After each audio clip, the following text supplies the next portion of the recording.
à nação. O que fazer para que a economia seja alavancada, gerando mais emprego e renda? Olha, eu imagino que a economia ela precisa ser estimulada em todos os cenários. O Brasil hoje, a nossa balança comercial tem, por exemplo, no agro, uma força absurda. Hoje nós temos uma balança comercial positiva muito por causa da agricultura.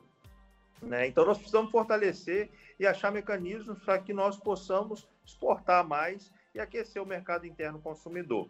Isso no Espírito Santo e em cada lugar do Brasil. Aqui no estado, nós temos um estado que particularmente ele é diferente do resto do país, porque é um estado equilibrado, com capacidade de investimento, que tem crescido a passos largos. O nosso governo hoje investe aproximadamente 5 bilhões de reais por ano em infraestrutura, o que permite, naturalmente, criar um ambiente de investimento muito satisfatório em relação ao resto do país. Nós temos o Fundo Soberano, que é um tipo de poupança, e tudo isso dá segurança para o mercado nacional e internacional investir no Espírito Santo. E é o que tem acontecido. Todavia, nós temos ainda uma disparidade muito grande. Nos últimos 20 anos, isso aumentou muito, em relação à possibilidade, mas o crescimento econômico na região metropolitana, norte e noroeste, em relação à região sul do estado. A região metropolitana, pelas características naturais, a nossa capital, as maiores cidades, então isso acaba oportunizando bastante. A região norte, acima de Fundão, a gente tem a região da área da Sudene, que vem incentivos fiscais, e o Banco do Nordeste, com também incentivos importantes em taxa de juros para investimentos. Aqui na região norte, na região sul, nós temos uma topografia mais montanhosa, que é característica nossa, e temos capacidade de desenvolvimento, por exemplo, da área do turismo. Isso é muito impactante. Nosso Caparaó, Capixaba, é maravilhoso, e nós temos um litoral vasto, que vem lá de Guarapari até as praias de Presidente Kennedy, com boa oportunidade de desenvolvimento. Porém, esse ambiente de investimento, de atração baseado em incentivos fiscais e taxa de juros dos nossos bancos, isso ainda está atrapalhando muito o desenvolvimento da região sul. Nós temos aqui o Porto de Kennedy, o aeroporto de Cachoeiro para acontecer. O Porto de Kennedy já é um sonho de quase 2 décadas e até agora não saiu do papel. Nós precisamos tratar dessa pauta e nós precisamos também tratar da logística da região de maneira global. Então, o Espírito Santo é um estado que tem uma capacidade de desenvolvimento muito grande, mas nós precisamos investir na logística capixaba, principalmente aqui na região sul, e nós precisamos continuar oportunizando esse desenvolvimento, esse boom de crescimento, como nós estamos vendo lá na cidade de Aracruz agora, com investimentos bilionários que estão previstos para acontecer por causa dessa nova Zona Franca que está nascendo lá em Aracruz. Muito bem, muito obrigado, deputado. É isso aí.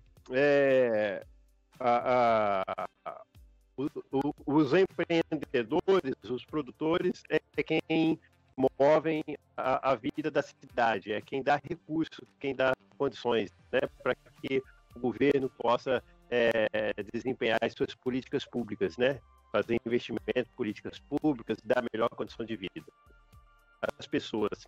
Eu tenho mais uma pergunta para fazer, depois eu vou passar para a Thaís e depois para o Wellington. O deputado, esse ano é ano de eleição municipal no Brasil e um dos papéis do legislativo municipal é fiscalizar o prefeito, a prefeitura, aliás, não o prefeito, a prefeitura. Fiscalizar a fiscalização, uma das atividades essenciais do legislador municipal. A pergunta é o seguinte: em muitos municípios do interior do Brasil, os membros do Legislativo, eles não possuem grandes conhecimentos técnicos, científicos que possam desempenhar assim, uma fiscalização com profundidade. Imagina fazer uma... Aí, o Eduardo. Vocês estão recebendo aqui a visita do meu filho mais velho, interrompendo aqui a pergunta do Juarez. Esse é o Eduardo. Dá boa noite para o pessoal, meu filho. Você está na reunião do papai. Boa noite, pessoal. Vai lá, tá bom. Já vai dar, filho. Pode comer pipoca, vai lá. É isso aí, maravilha. Mãe, papai deixou, tá? Maravilha. Desculpa, pessoal. Não, tem problema não. Daqui a pouco vem a Maria Clara, né? É verdade. Maria Clara deve estar disputa para entrar aqui. A pergunta é a seguinte. Se um dos papéis essenciais do legislador é fiscalizar o executivo. As câmaras municipais, pelo menos do que eu tenho conhecimento, principalmente dos interiores do Brasil, dos municípios que ficam mais distantes da capital, não possuem infraestrutura adequada, tanto de pessoas qualificadas, para poder assessorar esse legislador, por exemplo, fiscalizar uma OS, fiscalizar um contrato de recolhimento de lixo, saneamento básico, estou dando exemplo de fiscalização que envolve aí conhecimento técnico, científico, de economia, de contabilidade, jurídico e etc. e tal. Diante disso, o Estado, na Assembleia Legislativa, possui essas comissões, possuem infraestrutura para que os legisladores possam exercer as suas atividades efetivas, ou nos municípios, que o senhor tem conhecimento também, existe essa condição ou não? O que o senhor acha disso? Olha, Juarez, eu estou muito satisfeito com a estrutura que a Assembleia Legislativa me dá. Né? Eu presido a Comissão de Saúde, nós temos a presença continuada de 2 procuradores da Casa, que dão total assessoria aos nossos projetos e aos nossos debates. Ainda essa semana eu me reuni com 2 procuradores para debater temas pertinentes à Comissão de Saúde. Então, eles acompanham cada passo que nós damos dentro da Assembleia. Tá certo? A Procuradoria da Assembleia, inclusive, eu preciso aqui parabenizar o serviço, né, coordenado hoje pelo Pedra, que é o nosso procurador-chefe, tem feito um brilhante trabalho na Assembleia. Fora isso, cada deputado monta a sua equipe com a estrutura que entende ser necessária. Eu tenho 2 advogados na minha equipe, que me dão sustentabilidade em relação aos meus projetos de lei e também a análise de projetos de leis dos meus colegas que naturalmente passam pelo meu crivo na hora da votação. Então, claro que as pequenas câmaras de vereadores não têm a mesma estrutura de um deputado, né? E acaba o procurador da Câmara sendo pai de todos e tendo que atender todas as demandas disso, naturalmente, que fica em prejuízo, eventualmente, por não conseguir, né, atender da maneira como eventualmente pudesse ser necessário. Mas aí, eu sempre digo, a gente assume o desafio que entende que é capaz de fazer a entrega, né? Então, os vereadores, eles têm missão, né, de também fazer o seu trabalho de maneira a compensar essas deficiências e buscar ajuda, né? Até porque eu, por exemplo, sou médico, a minha praia é a medicina, especificamente o cuidado do paciente com câncer, mas aqui nós já discutimos economia, já discutimos outros pontos, e como você pode certamente estar percebendo, eu tenho me dedicado muito a estudar para poder dar resposta ao povo capixaba. Até porque eu não hoje analiso apenas projetos ou temas pertinentes à minha área específica. Eu tenho que analisar todos pontos que são pertinentes ao desenvolvimento do Estado do Espírito Santo. Então, naturalmente, que assim como eu estudei medicina esses anos todos, hoje eu estou estudando economia, estou estudando educação, estou estudando saúde, estou estudando um dia desse ainda com o secretário de Educação, com o Vitor De Angeli, um secretário fantástico, e ele me disse, Bruno, você é o médico que mais entrou na Secretaria de Educação na história. Falei, pois é, Vitor, eu vou continuar entrando. Assim está sendo na assistência social, assim está sendo na Secretaria da Mulher, assim está sendo em todas as secretarias, porque a gente não para, Juarez. É isso mesmo. Tem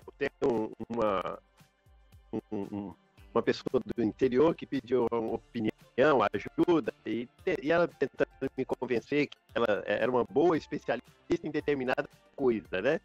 E queria ser candidata a prefeito e tal. Aí eu conversei com ela, falei, mas na questão de gestor, você não vai poder ficar só na sua área. Ser gestor é um universo de coisas que você não tem conhecimento, mas você tem que ter assessoria, um monte de pessoas capacitadas para te dar a direção de como gerir. Então, é complicado. Exatamente. Ninguém faz nada sozinho, né? E aqui de público eu preciso agradecer a toda a minha equipe que compõe meu gabinete, a Comissão de Saúde, que cada um deles faz parte do nosso mandato e das entregas que o povo capixaba tem acompanhado. Maravilha. Thaís, os microfones são todos seus. Esse tema, eu só aprendi, né? A gente aprende todo dia, né? Na política, eu acho que eu posso ter que vocês estão falando, eu acho que é isso mesmo, a gente não faz nenhuma mudança sozinha, a gente tem diretores, né, dos auxílios, de pessoas capacitadas de preferência, e se não são capacitadas, que a gente possa ficar, né, dentro da possibilidade de se capacitar, né, ou ter projetos para que isso aconteça, né?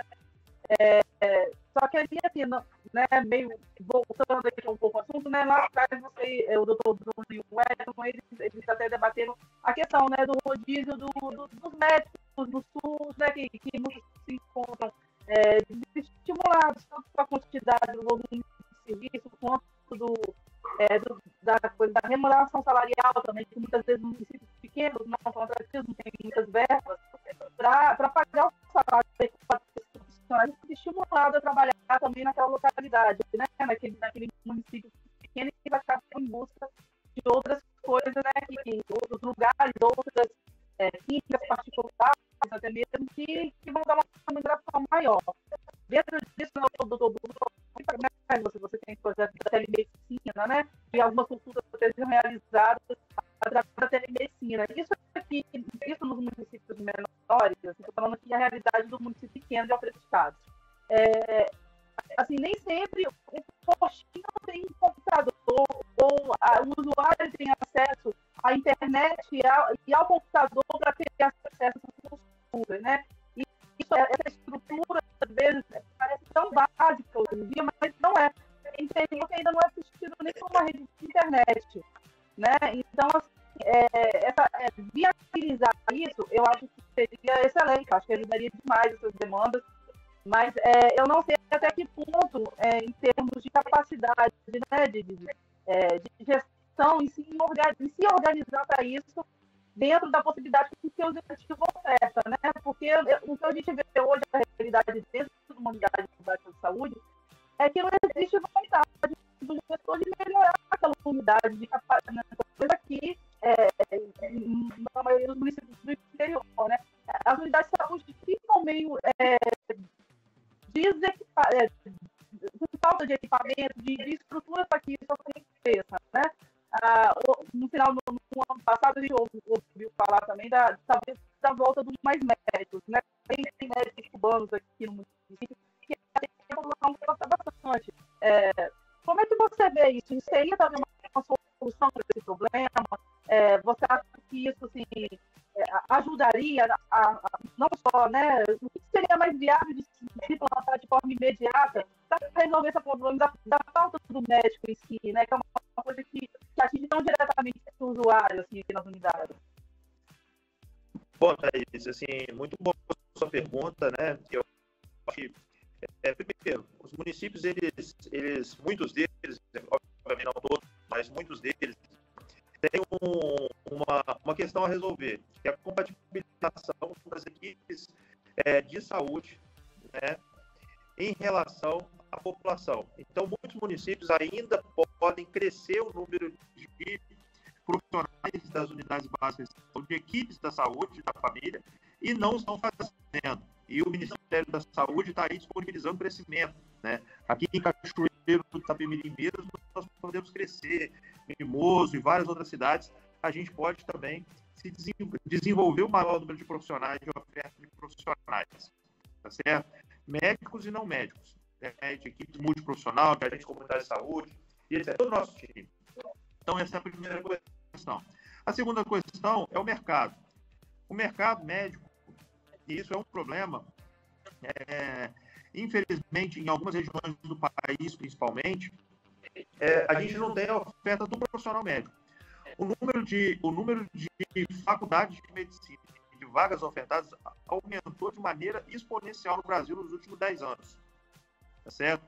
Cachoeiro mesmo, nós já temos faculdade de medicina, já estão discutindo abrir uma segunda faculdade de medicina, temos faculdade de medicina em Colatina, em Vila Velha, em Vitória, são várias faculdades de medicina abertas nos últimos 10 anos no estado do Espírito Santo, e com possibilidade de ainda novas faculdades serem abertas. Então, naturalmente que isso não vai se resolver do dia para a noite, mas hoje em dia já está começando o médico a bater na porta e pedindo, pelo amor de Deus, me dá um plantão. Antigamente você tinha que ficar ligando para todo mundo, pedindo, pelo amor de Deus, vem cada plantão. Então essa métrica já está mudando, Thaís. Isso a gente já vê na prática. E eu que coordenei o maior corpo clínico do subestado, a gente todo dia está pedindo, pelo amor de Deus. Hoje já tem uma lista de colegas esperando para a gente chamar. Então isso já está acontecendo. Mas, naturalmente, que as UBS elas têm que se tornar interessantes para o médico. E hoje nós temos residência médica em saúde da família. O ideal, inclusive, é que no futuro a gente tenha profissionais especialistas na saúde da família para cuidar da população. A gente não pode colocar um médico, entender que um médico que ainda não é especialista, ele está pronto para o mercado. Não está pronto. O médico sai da faculdade com os princípios básicos. Ele precisa se especializar, inclusive na saúde da família, para poder oferecer o melhor atendimento ao paciente. Então, essa resposta não vai acontecer do dia para a noite, Thaís. E a gente não vai ter recurso financeiro para sair dobrando, triplicando o salário de médico. Então, nós precisamos ter um plano de crescimento e de assistência que não vai ser resolvido só pelo município, até porque o financiamento da saúde ele é tripartite, tem recurso federal, estadual e municipal, e no que se refere à atenção primária, o recurso principal está no recurso federal e nas contrapartidas do município. Então, as diferenças elas vão ser muito grandes de cidade para cidade, e aqui no sul do estado, na verdade, no Espírito Santo todo, vocês estão vendo, dentro das unidades de saúde, os consórcios intermunicipais, vocês estão vendo o ICEP, os profissionais do ICEP, que em avaliação, a gente tem que considerar isso um avanço, porque nós estamos falando de treinamento associado à assistência, tá certo? Então, nós estamos caminhando. Mas, como eu disse, apesar de estarmos no estado que é, para mim, o melhor estado do Brasil, nós ainda precisamos vencer os nossos desafios. E esses que você coloca são desafios que nós estamos caminhando a passos para poder chegar lá na frente e oferecer mais saúde aos capixabas. Obrigada, doutor. É isso aí, pessoal. Estamos nos aproximando aí no final da nossa live, mas antes disso, do nosso presidente do SACS, Wellington, os microfones são seus. Doutor Bruno, doutor Juarez, eu particularmente acho que as perguntas foram bem pertinentes, as colocações do Juliano em relação a esse curto período de debate que a gente está tendo aqui, relacionado ao contexto de sistema político, sistema único de saúde, questão da ambulatorial, sistema de assistência, etc. Também relacionado à questão relacionada ao regionalismo, que é um fator bastante presente no nosso estado, que é a região de montanha, a região mais plana.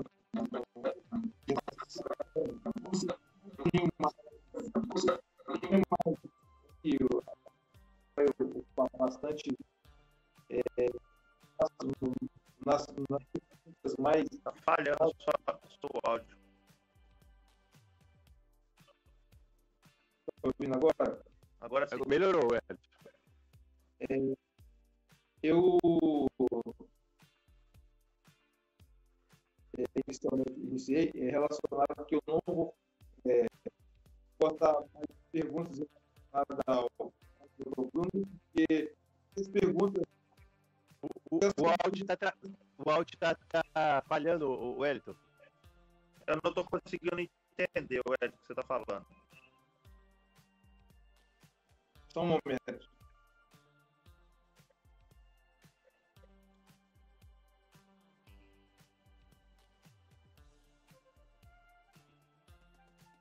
E agora? Estão me ouvindo melhor? Agora sim. Agora sim. Eu,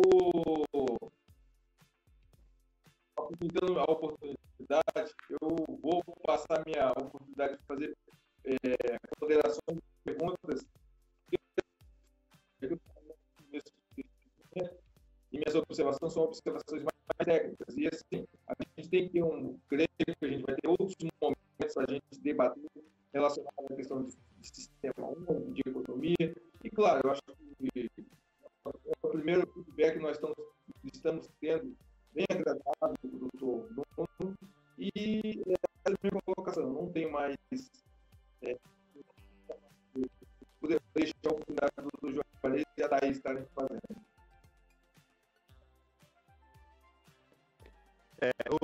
Estamos chegando no final da nossa live e para que não seja muito extenso, eu quero aí passar os microfones para o nosso convidado, o doutor Bruno, para ele fazer as considerações finais, se ele quiser acrescentar mais alguma coisa, e fazer as considerações finais para a gente já estar encerrando aí a nossa live.